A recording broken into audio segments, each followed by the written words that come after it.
പോലെ ഉണ്ടാവും.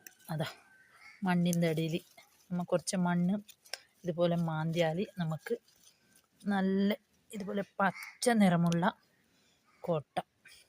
ഇത് നമ്മൾ ഇങ്ങനെ അതിൻ്റെ തൊലി ഇങ്ങനെ ഇതുപോലെ എടുക്കാം.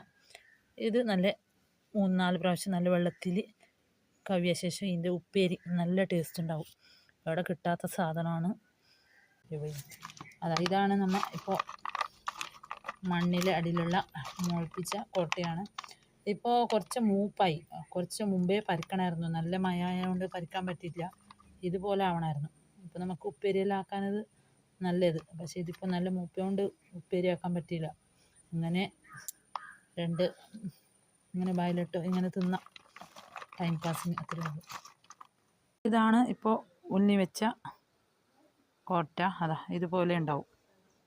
ഇത് ഉപ്പേരിയാക്കിയിട്ടും നമുക്ക് ആവശ്യത്തിന് ഉപ്പേരിയാക്കാം, അല്ലെങ്കിൽ ഇങ്ങനെ സമയം ടൈം പാസ്സാവാൻ വേണ്ടി ഇങ്ങനെ കഴിക്കാം.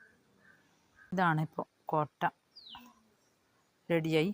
ഉണ്ണി വെച്ചു, നല്ല കവി ഒരു റെഡിയായ കോട്ട, മുളപ്പിച്ച കോട്ട. Thank you for watching my video.